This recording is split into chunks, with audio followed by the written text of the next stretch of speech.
My love for Notre Dame is hard to capture in words. Irish eyes are smiling tonight with the Irish taking home their first ever national championship.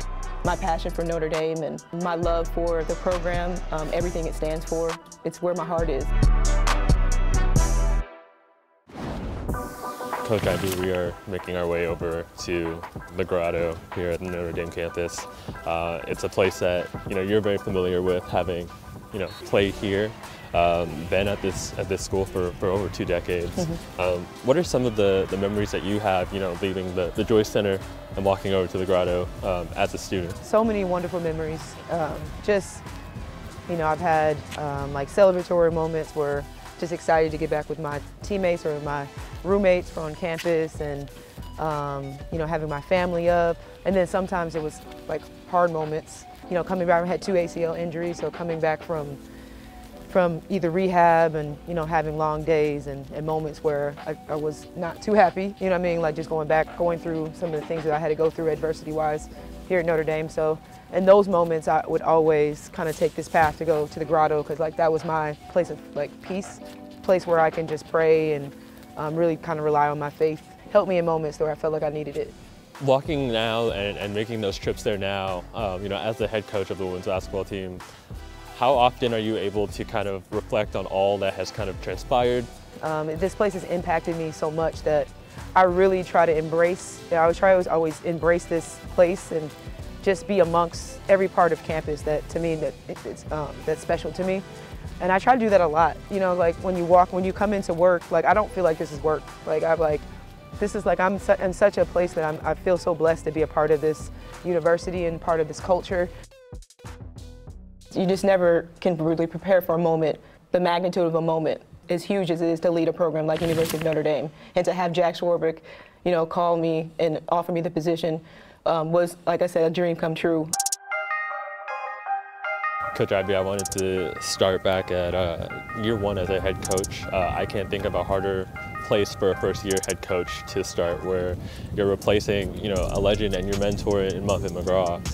Then you have to deal with the COVID pandemic. Then you have to deal, with managing the social justice movement that's occurring in the country. And then on top of that, you're the first Black woman head coach in Notre Dame athletics history, and the pressure that comes with that. And how hard was it kind of managing all of those challenges that came with that first season? I felt like I was prepared for it. I don't think I was really prepared for it. No one was prepared for the pandemic and the time of the social injustice, George Floyd, like everything that was going on in the world. But I felt like my strength, my faith it prepared me for it, just to basically be in the fire. So I just honestly just relied on my faith. I was so excited to be able to take over this program. I would never in a million years would have dreamt that my first opportunity was going to be here at Notre Dame. So I felt like it was a blessing, and no matter the challenges that I was facing, like I was just like, I'm just going to be strong and rely on my work ethic, rely on my faith, like just trusting myself and my vision. Niele Ivey turning this program around quickly and taking it right back to where it's been for decades under Muffet McGraw. Something that I feel like is such a strong quality that you have as a coach from year 1 to now is your ability to adapt. Where does that quality come from? Is that something that stems from just experiences in life? I don't know, growing up with 4 brothers, I don't know. Where does that kind of stem from? Yeah, I feel like it comes from a lot of experiences in life. Like my whole story, my whole journey, like it's never been easy for me. I felt like I was always an underdog. I wasn't highly ranked. Coming out of high school, I've had to go through 2 ACL injuries, and I've had to deal with a lot. Being a single parent, I've had a lot of challenges and struggles that I've learned from and I've grown from, and I feel like I lean into those experiences. Basketball is just a sport, and I understand that. I understand the scheme of life, and I've been through so much. I lost a brother. Like this for me is like my passion and my purpose, and so I try to keep life in perspective. You can tell that Hannah Hidalgo is a student of the game. You can tell that she values the details. Oh, Hidalgo, whoa! Another steal. Hannah Hidalgo, a confident freshman. Triple-double for Hidalgo. Hidalgo, a deep one. Is good. You have a freshman star on your team in Hannah Hidalgo. You know, I'm curious how you are going about nurturing the talent that she has and making sure that, you know, you're not overcoaching her in a way, but also not underutilizing her, and kind of finding the balance and kind of steering that development. Because she's so gifted and so talented, I give her a lot of freedom. You know, we have a really great relationship, and being a point guard, she's an extension of me on the court, so we have a lot of dialogue. I watch a ton of film with her, like one-on-one, so she knows exactly what I'm looking for, and I allow her, you know, just to be herself. I think when you have talent like that, and she's so gifted, she's so, like you said, she's such a program changer, like, I like to let her go, you know, as a coach, because I know as a point guard, like, feeling restricted, it never goes well. You know what I mean? Like, I always want her to feel like she has the freedom to be herself, because what she brings is so different from anyone in the country. And so I just allow her the space and the freedom for her to create. Coach Ivey, what can you tell us about Olivia Miles and her return to the court? Yeah, she's doing great. I mean, her rehab's been going really well. She's already back on the court. It's kind of like her own individual timeline that we're on right now, but she's done a great job of just with her rehab and strengthening, and she should be back soon. Any possibility that we still see her sometime this season, or is that still up in the air? Yeah, it's still up in the air, so we'll see. I think every week she's getting better and stronger, and I'm prepared either way for her return. The potential and possibilities that come with having her in the backcourt with Hannah is something that's probably so exciting for you. And are you pushed strategically when you're able to have both of them on the court, and just in terms of what you can accomplish on the floor? Yeah, I mean, I'm so excited to see those two together. We've had a couple practices with them being together. They're two of the most dynamic guards in the country, and to have those two generational talents together, I think it's going to be something that women's college basketball has never seen before. You know, I'm wondering, how did your time with the Grizzlies, how did that kind of impact your, I guess, your acumen as a head coach now? Yeah, I mean, I felt like I was getting my doctorate in coaching when I went to the Grizzlies. I'm so fortunate for that experience, being the first female assistant coach there.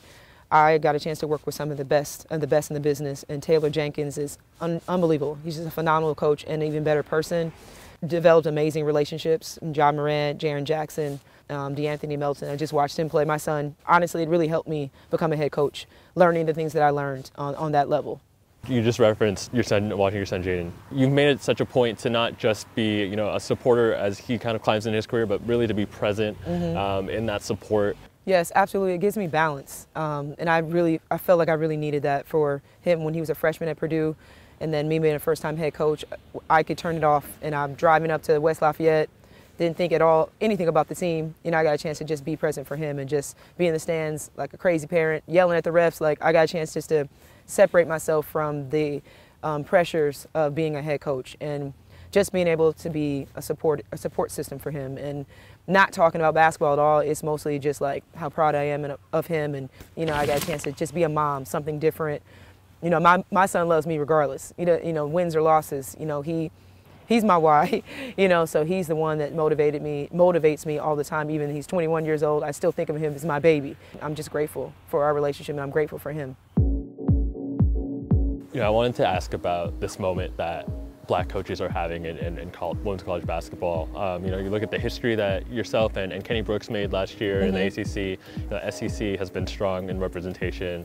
We're going to have Black coaches in the Big 12 for the first time in 2 decades. Wow. You know, just from the time when you were a player to now, that must be night and day. But now being able to be a part of that change that we're seeing across the country, what's that feel like? Yeah, I mean, it's so important, especially for my team gets a chance to be coached by somebody that looks like them. You know, half my team is Black, and so the fact that they have that opportunity, I think, is so incredible, and it wasn't available that much for me, you know, coming out in high school.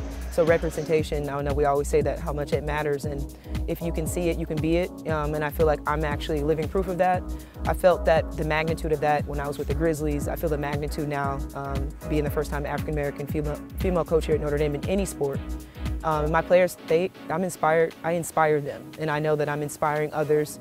I'm so grateful to be in this space, in this, to be able to kind of move the needle forward, just to continue inspiring people around us. I think is probably one of the biggest gifts I can give, being in this role. Coach, do you want to go light a candle at the grotto? Yeah. Okay.